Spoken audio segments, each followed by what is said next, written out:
Hello, ninth class students. This is our social science class for history.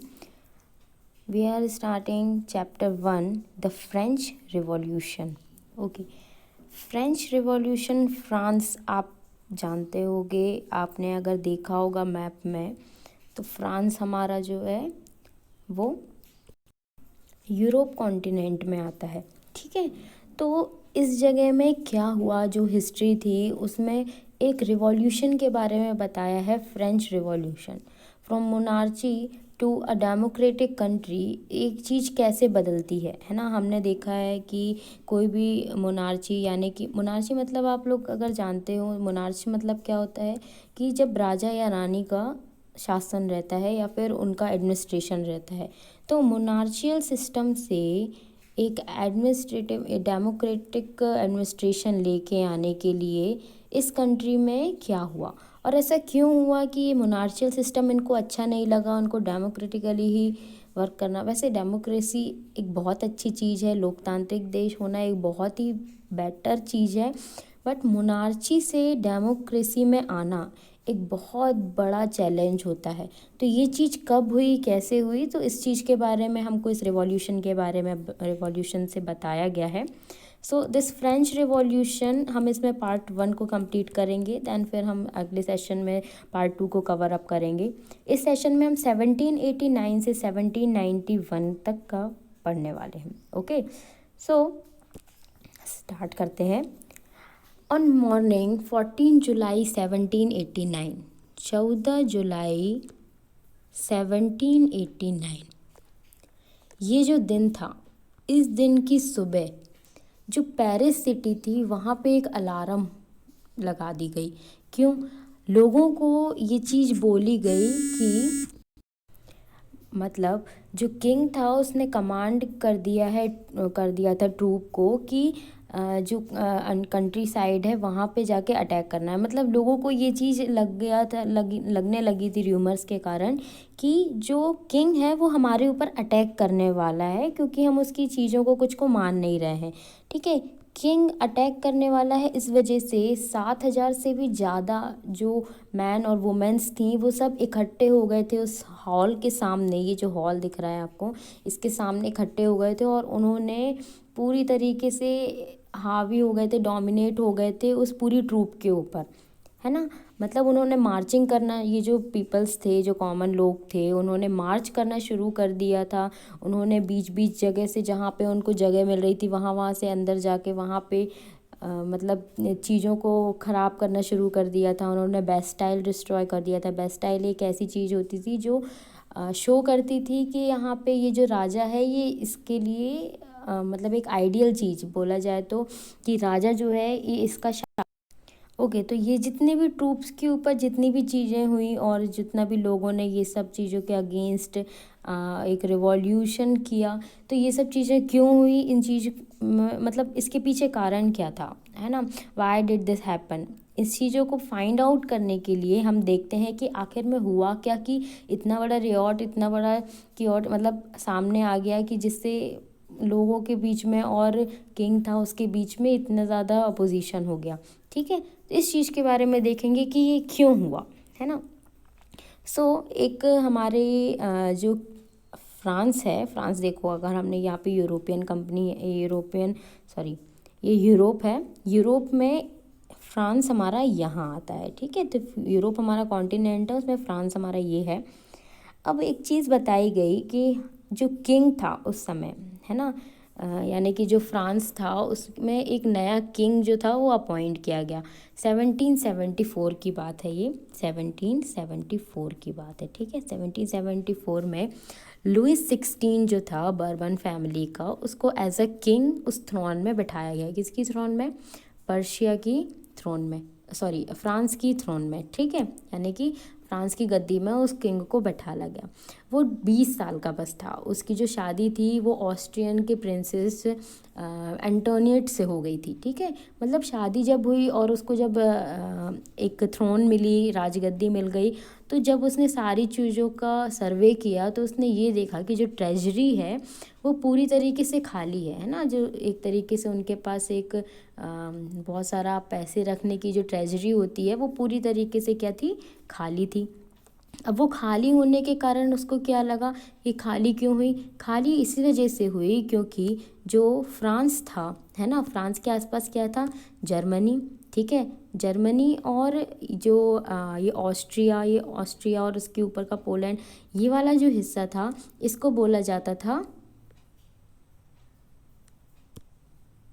इसको बोला जाता था पर्शिया, ठीक है, क्या बोला जाता था, पर्शिया, ठीक है। तो फ्रांस के ऊपर वाला हिस्सा जो पर्शिया है, यहाँ पे इनका एक बहुत बड़ा दुश्मन जो था जिसको बोला जाता था ब्रिटेन, ब्रिटेन जो है इनका बहुत बड़ा दुश्मन था। अब जब इनको लड़ाई लड़नी थी तो फ्रांस उनकी हेल्प करता था, फ्रांस हेल्प करता था पर्शियंस की, तो पर्शियंस को पैसे देने लगे ये, ठीक है। धीरे धीरे इनकी ट्रेजरी क्या हो गई, फ्रांस वालों की खाली हो गई। तो फाइनली ब्रिटेन से तो ये जीत गए, बट इनको लोन मिला था पर्शिया वालों को फ्रांस की तरफ से, वो वापस नहीं किया गया।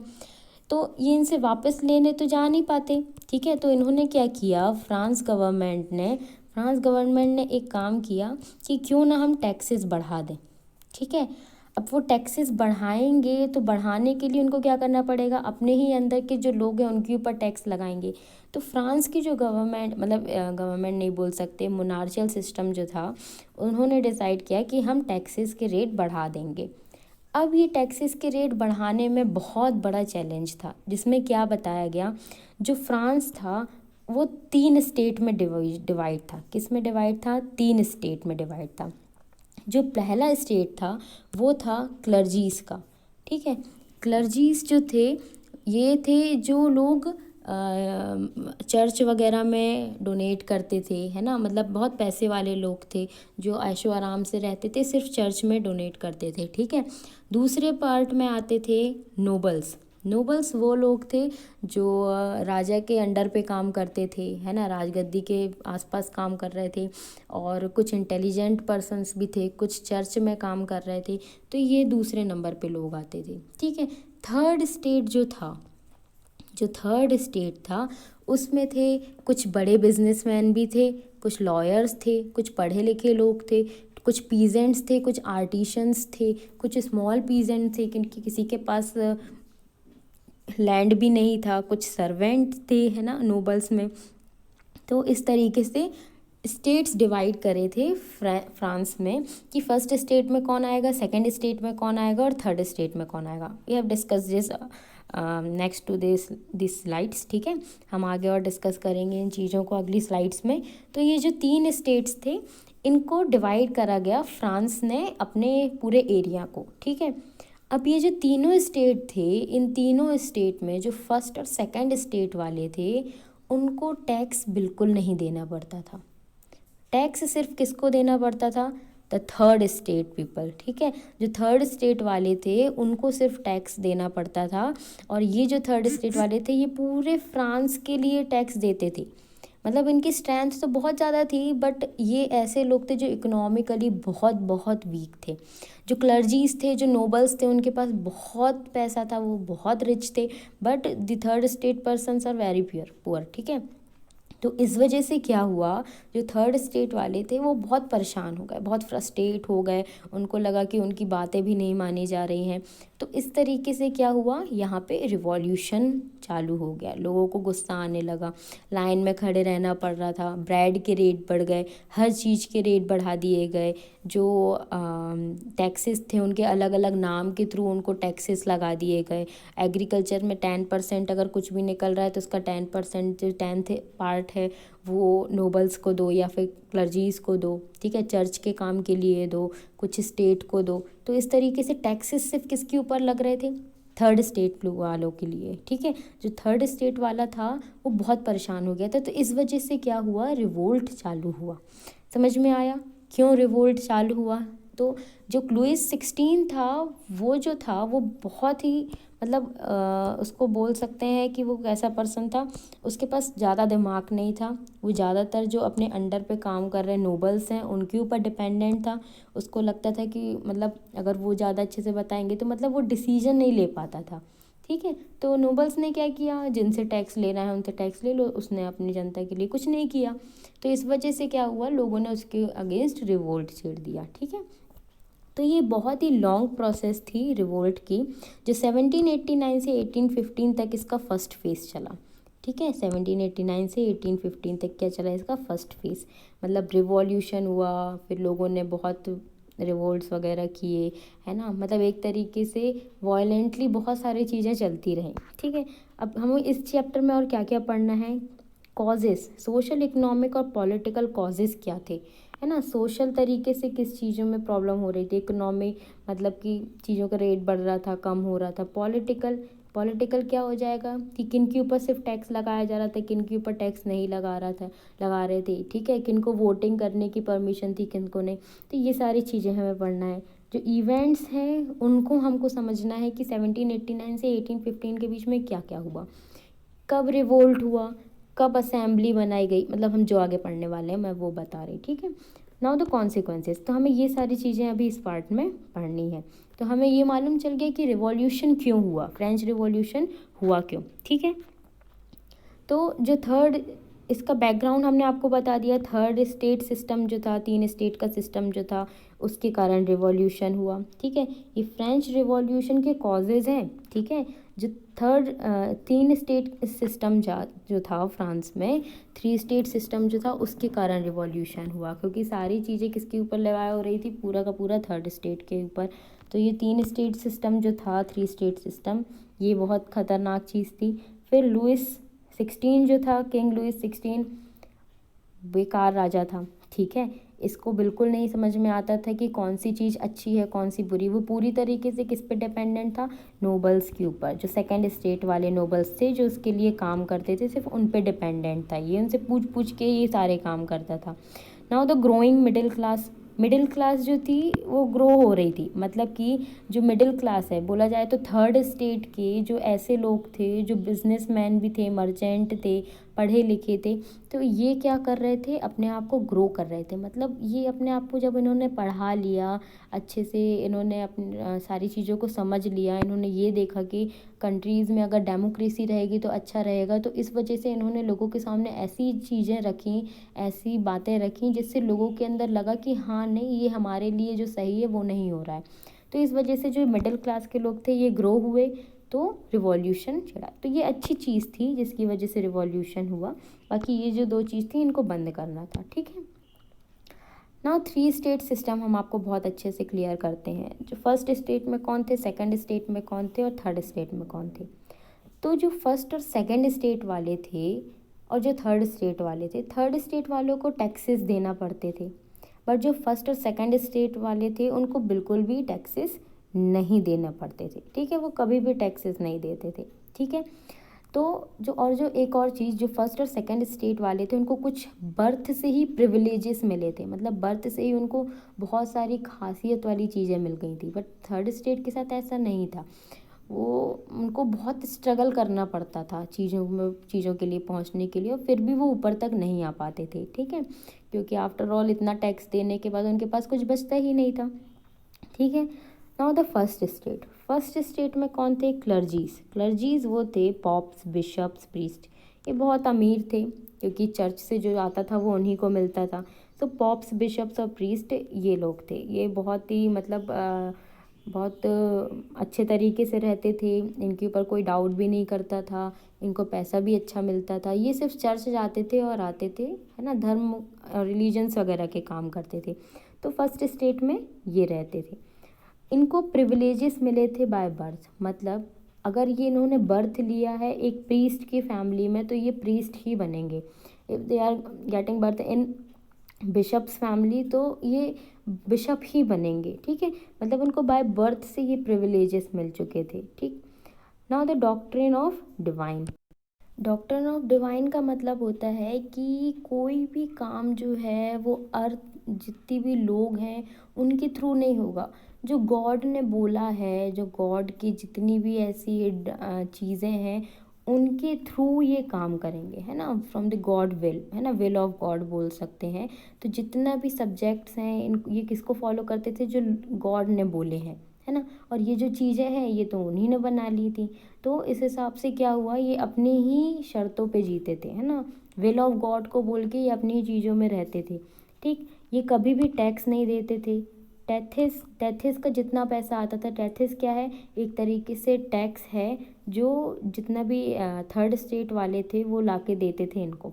टैथिस एक ऐसा टैक्स था जो एग्रीकल्चर में जितना प्रोडक्शन हो रहा है उसका जो 10th पार्ट रहता था फार्मर का, वो उनको लाके चर्च में देना पड़ता था।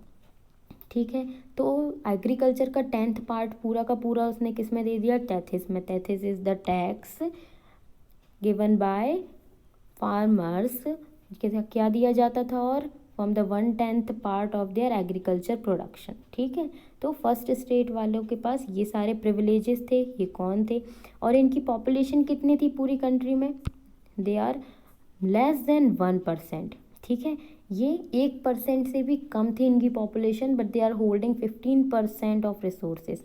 ठीक है, ये कितना इनके पास रिसोर्सेज कितने थे, 15%, मतलब बहुत ज़्यादा। ठीक है, यानी कि ये बहुत अच्छे से रहते होंगे। तो ये फर्स्ट स्टेट वाले थे।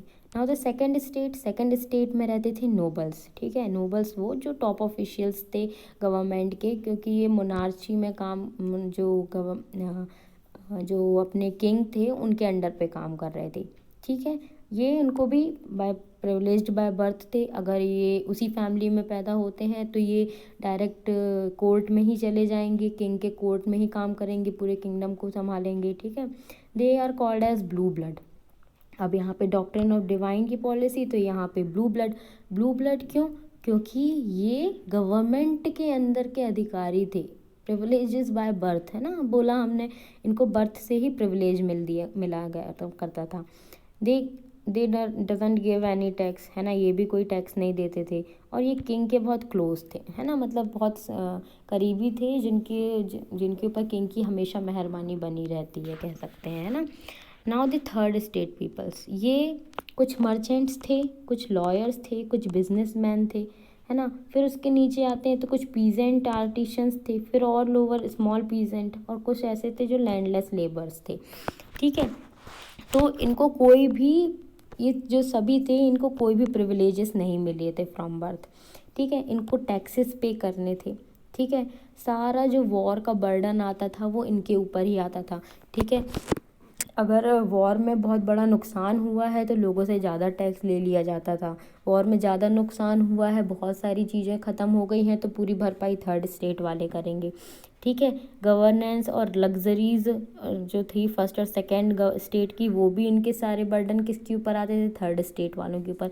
After all they are giving tax, तो सारे बर्डन तो टैक्स देने वालों के ऊपर ही आएंगे, राइट। तो गवर्नमेंट और जो वॉर्स थी और जो फर्स्ट और सेकंड स्टेट के जितनी भी लग्जरी लाइफ के जितने भी खर्चे थे वो कौन उठा रहा था, इनडायरेक्टली थर्ड स्टेट वाले। ठीक है, तो ये सारे क्या था, इनको बर्डन्स उठाने पड़ते थे। डिससेटिस्फाइड एंड एंग्री इन 1789 में जब रिवोल्ट चालू हुआ तो इसमें क्या बता दिया गया, they are dissatisfied and angry with the government and responsible for the beginning of revolution. ठीक है, सो ये चीज़ समझ में आ गई, थर्ड स्टेट कौन था, सेकंड स्टेट में कौन था और फर्स्ट स्टेट में कौन था। ये बहुत इंपॉर्टेंट पार्ट है इस पूरे चैप्टर में कि कौन ने किसको क्या किया, किससे रिवॉल्यूशन हुआ, किसके कारण हुआ, कॉजेज़ क्या क्या थे, है ना। इकोनॉमिक, पॉलिटिकल और सोशल कॉजेज़ जो थे वो सारे अलग अलग हैं। सोशल कॉजेज़ क्या बोल सकते हैं, प्रिविलेजेस बाय बर्थ, किसको मिला किसको नहीं मिला। ठीक है, इकोनॉमिक हमने देख लिया कि पैसे किसको देने पड़ रहे हैं किसको नहीं देने पड़ रहे हैं। पॉलिटिकल अगर देखा जाए तो अभी हम आएंगे वोटिंग में कि किसको वोट देने मिलता था, कौन अपने रिप्रेजेंटेशंस रख सकता था, कौन नहीं रख सकता था। ठीक है, नाउ जब जो एक तरीके से यहाँ पे हमको एक फ़ोटो दी हुई है, ये जो फ़ोटो है ये आपकी बुक में बनी हुई है, इसको नाम दिया गया है the spider and the fly. एक तरीके से यहाँ पे एक आदमी बैठा हुआ है जो एक किसान से टैक्सेस ले रहा है ना। इसमें एक जगह ऊपर एक इस पेंटिंग में लिखा हुआ है, this poor fellow bringing everything grains, fruits, money, salad. The fat lord sits there, ready to accept it all. He does not even care to grace him with a look. है ना, यहाँ पे एक गरीब किसान है, ये सारी चीज़ें देने के लिए आया है, फ्रूट्स, ग्रेन्स, सब कुछ। और यहाँ पे एक कौन बैठा है, फैट लॉर्ड बैठा है, वो उससे सारी चीज़ें लेने के लिए बैठा है, और वो उसको इवन लुक से भी बहुत अच्छे से ग्रेस नहीं कर पा रहा। ठीक है, एक चीज़ और यहाँ पे लिखी हुई है, the noble man is the spider and peasants the fly. है ना, नोबल मैन एक तरीके से क्या है, स्पाइडर है। क्या है, स्पाइडर है। और ये जो फ्लाई है, ये कौन है, ये पीजेंट है ना, ये यहाँ पे आएगी तो ये इसको दबोच लेगा। इसी तरीके से ये भी है। इसके बाद एक चीज़ और दी हुई है, the more the devil has the more he wants. है ना, जितना ज़्यादा उस राक्षस के पास होगा, देखो उसके पास कितना सारा है और ये पीजेंट कितना सा लाया है, बट फिर भी जितना ज़्यादा होगा वो उतने ज़्यादा की चाहत रखेगा। इस वजह से क्या बोला जाता था, यहाँ पे फ्रेंच रिवॉल्यूशन हुआ। हमको देख के ही समझ में आ रहा है इतना सब कुछ। ठीक है, यहाँ पे लुईस 16 के बारे में बताया गया है, not as strong as his grandfather Louis 14। है ना, लुईस 14 बहुत ज़्यादा जाना माना था, उन्होंने बहुत सारे वॉर्स लड़े, उन्होंने बहुत काम भी किए। है ना, इतना ज़्यादा स्ट्रॉन्ग नहीं था लुईस 16। है ना, लुईस 14 बहुत स्ट्रॉन्ग था राजा। रिलाई मच ऑन नोबल्स, ज़्यादातर नोबल्स पे ही डिपेंड करता था। लैक विस्डम, है ना, इसकी ज़्यादा पहचान भी नहीं थी। ठीक, नाउ तो ग्रोइंग मिडिल क्लास, जो हमने मिडिल क्लास के बारे में आपको बताया, जो लोग थर्ड उसमें आ रहे थे, यानी कि थर्ड स्टेट वाले थे, बट ये ग्रो हो रहे थे। है ना, तो ये क्या कर रहे थे, दे आर मर्चेंट्स, कुछ लॉयर्स थे, है ना, कुछ आर्टिशंस थे, कुछ लैंडलेस लेबर्स भी थे। तो क्या हो रहा था, they are expanding overseas trade industrialization, ये इंडस्ट्रियलाइजेशन बढ़ाना चाहते थे, ओवरसीज ट्रेड करना चाहते थे। ठीक है, ये मैन्युफैक्चरर्स और लॉयर्स थे, मर्चेंट्स थे, है ना, इनके बारे में बताया। तो इस तरीके से जब इन लोगों को मालूम चला थोड़ी एजुकेशन लेने के बाद कि चीज़ें ठीक नहीं हैं, तो इसी में से कुछ लोग जो थे, जैसे जॉन लॉके, है ना, इन्होंने refuse doctrine of divine and absolute rights of monarch. इन्होंने क्या रिफ्यूज़ कर दिया, एक्चुअली ये रिफ्यूज़ है डॉक्ट्रिन ऑफ डिवाइन, लॉर्ड्स मतलब गॉड की बोली हुई चीज़ें जो थी, है ना, उनको मानने से इनकार कर दिया। है ना, जॉन लोके ने ये बताया, एक तरीके से ये राइटर थे, लोगों को मोटिवेट करते थे। एंड एब्सोल्यूट राइट जो था मोनार्च का, एब्सोल्यूट राइट यानी कि मोनार्च ने जो बोल दिया वो बोल दिया, ऐसा होने के लिए उन्होंने मना कर दिया था। ये सब चीज़ें मानने के लिए जॉन लोके ने मना कर दी। ठीक है, लोगों को भी समझाया इन चीज़ों के बारे में। ऐसे ही रूसो था, रूसो जो था उसने एक ऐसी गवर्नमेंट प्रपोज़ करी जो आज हमारे देश में भी चल रही है। जिस जिस गवर्नमेंट को इन्होंने प्रपोज़ किया, इस गवर्नमेंट में ये बोला गया था कि लोगों के रिप्रेजेंटेटिव्स सामने होने चाहिए। ठीक है, जो गवर्नमेंट है उसमें लेजिस्लेटिव, जुडिशरी और हमारी एग्जीक्यूटिव, ये तीनों डिपार्टमेंट अलग होने चाहिए। ठीक है, तो ये तो हमारे यहाँ भी चल रहा है, बट उस टाइम वहाँ पे नहीं था। है ना, मोनार्शियल सिस्टम में ऐसा कुछ नहीं था। तो रूसों ने ये चीज़ प्रपोज़ करी। ये सबसे पहले यूएसए में एक्सेप्ट कर ली गई थी। है ना, जब यूएसए में 13 कंट्रीज़ जो थी, उन्होंने 13 जो स्टेट थे, उन्होंने ये सारी चीज़ों को एक्सेप्ट किया था सबसे पहले। है ना, उसके बाद रूसों ने ये चीज़ों के बारे में भी बताया। और ठीक है, मोनेस्क्यू जो था उसने भी डिवीज़न ऑफ पावर्स को सपोर्ट किया, है ना, प्रपोज किया यहाँ पे भी। तो ऐसे ये जो 3 ऐसे मोटिवेशनल थॉट्स लेके लोग आए थे फ्रांस में, ये अच्छी फैमिलीज से थे। है ना, मतलब अच्छी, मतलब बोला जाए कि कुछ बहुत अच्छी फैमिलीज से थे, रिच भी थे, बट इन्होंने सोचा कि लोगों के लिए काम करना बहुत ज़रूरी है, तो इन्होंने यहाँ पे काम करना शुरू किया। तो ये ऐसी थी, कुछ मिडिल क्लास के लोग थे जो इन सारी चीज़ों को आगे बढ़ाने की कोशिश कर रहे थे। अब देखो, ये हमने एक चीज़, आपको एक फ़ोटो यहाँ पे लेके आए हैं, यहाँ से एक चीज़ की शुरुआत हुई। ठीक है, जो हुआ जुलाई 1789 में सुबह के समय, बहुत सारे लोगों ने रिवोल्ट छेड़ दिया, सब कुछ कर दिया। ठीक है, वो चीज़ कब हुई, जब यहाँ पे जो किंग था लुईस 16, उसने बोला कि हमको, ठीक है, लुई 16 को जब ये चीज़ पता चल गई कि उसकी पूरी तिजोरी खाली है ना, उसने टैक्सेस की बात कर ली कि टैक्सेस बढ़ाना है, तो टैक्सेस वो अपने मन से नहीं बढ़ा सकता था, है ना, मतलब उसने तुरंत बोल दिया ऐसा नहीं, उसको क्या करना पड़ता था, हर एक स्टेट के जनरल्स को बुलाना पड़ता था, क्या करना पड़ता था, एक जनरल स्टेट मीटिंग रखनी पड़ती थी, तब जाके वो टैक्सेस बढ़ा देता, है ना। मतलब वो वहाँ पे हम कैसे पहुँचे, वो 17 जुलाई 1789 में हम कैसे पहुँचे, हम यहाँ की बात कर रहे हैं, है ना। तो इसने क्या किया, एक जनरल मीटिंग बुलाई, जनरल स्टेट मीटिंग। अब इस स्टेट मीटिंग में भी लोग कैसे बैठे थे, जो फर्स्ट स्टेट वाले थे, है ना, उनमें से 300 लोग आए, और जो सेकंड स्टेट वाले थे उसमें से भी 300 लोग आए। ये दोनों आमने सामने सिटिंग टेबल में बैठ गए, है ना। ये जो 300 लोग थे इनको सिटिंग मिली, और यहाँ के जो 300 लोग थे इनको सिटिंग मिली, आमने सामने अपोजिट बैठ गए।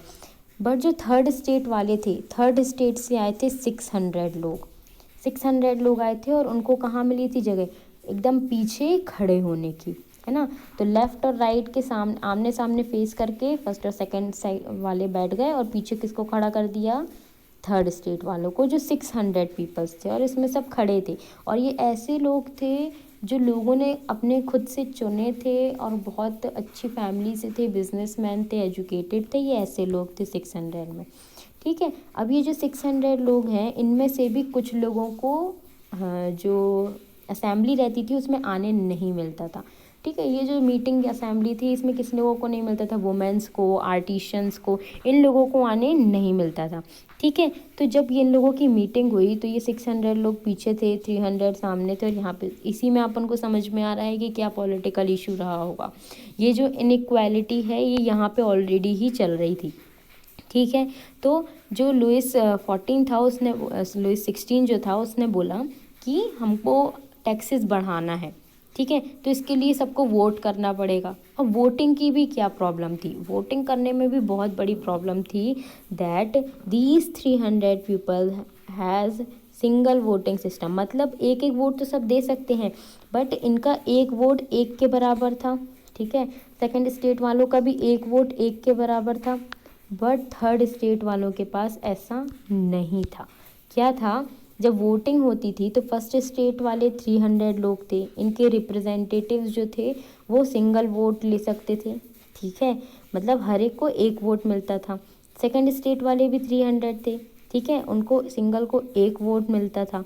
जो थर्ड स्टेट वाले थे उनमें 600 लोग थे, और जो रिप्रेजेंटेटिव्स थे, है ना, उनको सिंगल पर्सन का सिंगल वोट नहीं मिलता था, ठीक है। 100 लोगों का एक वोट या 10 लोगों का एक वोट दिया जाता था, मतलब ये तो कैलकुलेशन ख़राब हो गया फिर तो, है ना। फर्स्ट सेकेंड और फर्स्ट सेकेंड के लिए जितने प्रिविलेजेस थे उसके साथ में उनको वोटिंग के भी राइट अच्छे मिले थे, बट थर्ड स्टेट वालों के साथ ऐसा नहीं था। तो उनके पास कुछ ऐसे लेटर्स भी थे, 40,000 लेटर्स, जो वो उन लोगों के थे जो नहीं आ पा रहे थे, ठीक है। तो इस तरीके से क्या हुआ, यहाँ पे जो इनइक्वालिटी चल रही थी, इस वजह से थर्ड स्टेट वालों ने बोला नहीं, अगर 1 पर्सन वोट दे रहा है तो उसका वोट एक ही गिना जाएगा, बट 1 मेंबर 1 वोट की परमिशन लुइस 16 ने नहीं दी। नहीं देने के बाद सारे के सारे थर्ड स्टेट वाले बाहर निकल गए, और उन्होंने रिवोल्ट करना चालू कर दिया। रिवोल्ट करना चालू करने के साथ साथ जैसे ही रिवोल्ट बढ़ गया तो लोगों ने सारी चीज़ें डिस्ट्रॉय करना चालू कर दी, सारी चीज़ें डिस्ट्रॉय करना चालू करी। तो वो दिन आ गया जिस दिन 1789 में ट्रूप्स ने भी वो रिवोल्ट, मतलब रिवोल्ट जब पीक पीरियड में पहुंचता है तब हम उसको बोल सकते हैं फ्रेंच रिवॉल्यूशन अभी स्टार्ट हुआ, ठीक है। सो 5 में 1789 में जब यहाँ पे मीटिंग बुलाई गई तो यहाँ पे थर्ड स्टेट वालों की बातों को नहीं माना गया, जिस वजह से रिवॉल्यूशन शुरू हो गया, ठीक है। तो 20 जून 1789 में जो थर्ड स्टेट जो थी उसने बाहर निकल के जितना भी रिवॉल्यूशन किया, उसके बाद उसने डिक्लेयर कर दिया अपने आप को नेशनल असेंबली, ठीक है।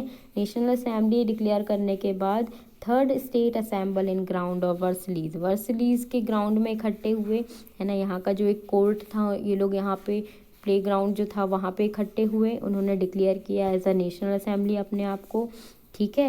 एंड एक ड्राफ्ट शुरू किया कॉन्स्टिट्यूशन का, जिसमें मोनार्च की पावर्स को लिमिट कर दिया गया, यानी कि जो किंग है उसकी पावर को लिमिट कर दिया गया है ना। एक कॉन्स्टिट्यूशन ड्राफ्ट करना इन्होंने चालू किया, जिसमें मोनार्च की पावर्स को कम कर दिया, रिप्रेजेंटेटिव्स की पावर को ज़्यादा कर दिया। ठीक है, तो 20 जून को ये सब हुआ। थर्ड स्टेट ने क्या कर दिया, अपने आप को नेशनल असेंबली डिक्लेयर कर दिया। तो ये कुछ टाइमलाइन है कि 1774 में लुइस 16 जो था वो किंग बना फ्रांस का। 5 मई को उसने मीटिंग बुलाई कि टैक्सेस बढ़ाना है ना, क्योंकि उसकी ट्रेजरी खाली हो गई थी। थर्ड स्टेट की बात 1 नवंबर 1 वोट नहीं मानी गई, तो 20 जून 1789 को थर्ड स्टेट ने क्या डिक्लेयर कर दिया, अपने आप को नेशनल असेंबली। देन ठीक है, नेशनल असेंबली बता दिया।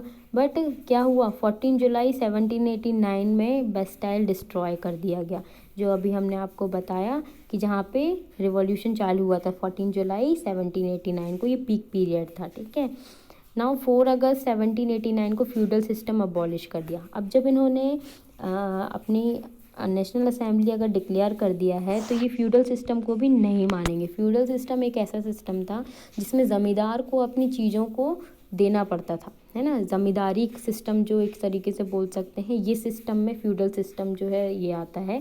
ठीक है, तो इस सिस्टम को अबॉलिश कर दिया गया। ठीक है, उसके बाद नेशनल असेंबली जो थी उसने 1791 में अपना एक कॉन्स्टिट्यूशन ड्राफ्ट किया। Louis 16 secret negotiation with Prussia. अब हम ये सारी जो चीज़ें हैं, जो प्रूशिया जो था उसके साथ एक सीक्रेट नेगोशिएशन किया 1792 में कि हमको इस चीज़ को हटाना है, किसको, नेशनल असेंबली को। बट प्रूशिया और ऑस्ट्रिया जो था, है ना, नेशनल असेंबली में उनके तरफ एक वॉर छेड़ दी, है ना, प्रूशिया और ऑस्ट्रिया की तरफ। ठीक है, यानी कि जो लुइस 16 था उसने सीक्रेट नेगोशिएशन किया प्रूशिया के साथ कि हमको नेशनल असेंबली को ख़त्म करना है। बट नेशनल असेंबली इतनी ज़्यादा स्ट्रांग हो गई थी कि उसने वॉर छेड़ दी, किसकी, प्रूशिया और ऑस्ट्रिया की तरफ। ठीक है, फिर जैकोबियन के बारे में हम पढ़ेंगे आगे। ठीक है, नेशनल कन्वेंशन के बारे में भी पढ़ेंगे आगे। ठीक है, राइन ऑफ टेरर क्या था, फॉल ऑफ जैकोबियन, डायरेक्टरी और नेपोलियन। ठीक है, ये कुछ टाइम लाइन है जिसके बारे में बताया गया है, ये आगे आएगी आपको। इसका बैकग्राउंड हम आपको अभी समझाते हैं। ठीक है, हमने कहाँ तक कंप्लीट किया था कि नेशनल असेंबली ने कॉन्स्टिट्यूशन ड्राफ्ट करना शुरू कर दिया था। ठीक, नाउ अब कुछ ऐसी चीज़ें हुई, जैसे विंटर के टाइम पे बहुत सारी चीज़ों की ऑलरेडी ज़रूरत होती है जिसको इकट्ठा करना पड़ता है। ठीक है, हार्वेस्ट करते हैं कोई चीज़ों को, तो कटाई में बहुत सारी चीज़ें ख़राब हो जाती हैं। तो जो हार्वेस्टिंग अगर ख़राब हुई तो इस वजह से जो वुमेंस थी और जो बेकरी शॉप्स थी उनके जो रेट थे वो बहुत हाई हो गए, टैक्सेस की वजह से और ज़्यादा हाई हो गए। तो हाई होने के कारण जो वुमेंस थी वो बहुत ज़्यादा एंग्री थी। ठीक है, सारा बर्डन जो था वो थर्ड स्टेट के ऊपर आ रहा था, डिससेटिस्फेक्शन बढ़ चुका था। ठीक है, र्यूमर्स बढ़ चुके थे कि जो लॉर्ड हैं उन्होंने हायर करी है ट्रूप्स लोगों को मारने के लिए, है ना, क्रॉप्स को डिस्ट्रॉय करने के लिए। क्रॉप्स को डिस्ट्रॉय करने अगर ट्रूप्स आ जाएंगी तो जो पीजेंट्स थे वो बहुत ज़्यादा डर चुके थे, है ना। डरने के कारण उन्होंने क्या किया, जो कैस्टल था, जो किला था, उसके अंदर की जो चीज़ें थी, गोडाउन्स थी, उनसे चीज़ों को चुराना शुरू कर दिया। ठीक है, तो इस तरीके से क्या हुआ, जो नोबल्स थे, जो बड़े जो नोबल्स फर्स्ट स्टेट वाले थे वो बहुत डर गए थे, क्योंकि जो थर्ड स्टेट वाले थे वो बहुत ज़्यादा एंग्री थे, है ना। वो किसी के भी सामने आते थे तो उसको मार देते थे। तो जो नोबल्स थे वो कोई कुछ कुछ तो दूसरे कंट्रीज़ में चले गए रहने, है ना, कुछ वहाँ से भाग गए, कहीं और रहने लगे। इस तरीके से बहुत ज़्यादा र्यूमर्स के कारण बहुत ज़्यादा चॉट क्रिएट होने लगा। Now the tax reforming meeting and starting of revolt by declaration of national assembly. National assembly बनने के बाद बहुत ज़्यादा रिवोल्ट्स में इंक्रीमेंट हुआ, है ना, मतलब बढ़ चुके थे ये रिवोल्ट। एक तरीके से लुइस 16 को झुकना ही पड़ता, आफ्टर ऑल वो झुका भी। ठीक है, 14 जुलाई 1789 बेस्टाइल डिस्ट्रॉय किया। ये जो टाइम था इसी को हमने सबसे पहले शुरू में बताया था आपको, मॉर्निंग का। ठीक है, it's destruction citizen on revolt wants to remove king's authority. Bastille destroy करने का मतलब ही हो जाता है कि हमको किंग पसंद नहीं है, इसे हटा दो, है ना। बेस्टाइल क्या है, एक symbol of sovereignty of king. ठीक है, इस वजह से क्या हुआ, उन्होंने बेस्टाइल अगर डिस्ट्रॉय किया है लोगों ने, तो वो नहीं चाहते कि किंग यहाँ पे बैठे। ठीक है, नाउ 4 अगस्त 1789 को फ्यूडल सिस्टम अबॉलिश कर दिया गया, है ना। प्रेशर के कारण जो लुइस 16 था उसको क्या करना पड़ा, जो फ्यूडल सिस्टम है उसको बंद करना पड़ा, है ना। थर्ड स्टेट की बात माननी पड़ी क्योंकि थर्ड स्टेट वालों के पास जो नेशनल असेंबली की पावर थी वो बहुत ज़्यादा हो गई थी, ठीक है। फ्यूडल सिस्टम क्या हो गया, अबॉलिश हो गया। कोई भी प्रिविलेजेस किसी भी स्टेट वालों को नहीं मिलने थे, तो पूरी तरीके से फर्स्ट और सेकंड स्टेट वालों को अपने प्रिविलेजेस को लूज़ करना पड़ा, है ना। उनको अब कोई प्रिविलेजेस नहीं दिए जाएंगे फ्रॉम बर्थ। और जो लैंड था चर्च का वो एक नेशनल प्रॉपर्टी बन चुकी थी, इसको कोई भी यूज़ कर सकता था। अब ये सिर्फ नोबल्स की प्रॉपर्टी नहीं रह गई थी। नाउ 1791 में जो नेशनल असेंबली ने क्या शुरू किया, ड्राफ्ट करना कॉन्स्टिट्यूशन को, ठीक है। उन्होंने इनडायरेक्टली जो नेशनल असेंबली ने क्या बताया, they are indirectly elected by active citizens. अच्छा हाँ, एक्टिव और पैसिव सिटीजन्स के बारे में हम आपको बता देते हैं। एक्टिव सिटीजन्स कौन होते थे, ऐसे सिटीजन्स जो वोट दे सकते थे, और पैसिव सिटीजन्स जिनको वोटिंग राइट नहीं थे। तो एक्टिव सिटीजन्स जो थे वो फर्स्ट और सेकंड वाले जो स्टेट वाले थे उनको देने को मिल रहा था, है ना, मतलब वो एक्टिव सिटीजन्स थे, ठीक है। ये लगभग 4 मिलियन से 28 मिलियन तक की पॉपुलेशन थी इनकी। बट जो पैसिव सिटीजन्स थे वो लगभग 3 मिलियन थे, और जितने भी वुमेन्स और चिल्ड्रंस थे उनको तो मिलती ही नहीं थी, यानी कि पढ़े लिखे और जो रिच थे उनको सिर्फ एक्टिव सिटीज़न माना जाता था, यानी कि वो वोट करेंगे। बट जो पैसिव सिटीजन्स थे उनको वोट करने की परमिशन नहीं थी। That's are women, children and youth below 25, और कुछ जो ऐसे जो नहीं दे सकते थे, है ना, बहुत लैंडलेस लेबर्स वगैरह, ठीक है। तो indirectly elected by active citizen. National assembly जो थी वो किसके द्वारा इलेक्ट की जाएगी, एक्टिव सिटीजन्स यानी कि वोटर्स के द्वारा से चुनी जाएगी। एक्टिव सिटीजन्स कौन थे, दोज ओनली मैन, है ना, सिर्फ लोग आदमियों को लेने की परमिशन थी, who pay large tax and above 25 years age, जो टैक्स देते हों और जिनकी एज 25 ईयर्स से ज़्यादा हो। यानी कि अगर फर्स्ट और सेकंड स्टेट वालों में से भी कोई टैक्स देता है तो उनको भी शायद क्या देने मिल सकता है, इलेक्शन में वोट करने की परमिशन मिल सकती है। बट यहाँ बोला गया एक्टिव सिटीजन्स जो पे करें टैक्स और जिनकी एज 25 से ज़्यादा हो और जो मैन हो, ठीक है। पैसिव सिटीजन्स कौन थे, all remaining man and women, जितने भी बचे हुए इनएक्टिव सिटीजन्स के बाद लोग थे वो सारे पैसिव थे। कॉन्स्टिट्यूशन मेन ऑब्जेक्टिव क्या था, कॉन्स्टिट्यूशन का मेन ऑब्जेक्टिव क्या था, मोनार्च की जो पावर्स हैं उनको लिमिट करना और पावर का decentralization is the best thing to do in any administration, है ना। पावर का डिस्ट्रीब्यूशन होगा तो वर्किंग अच्छी होगी।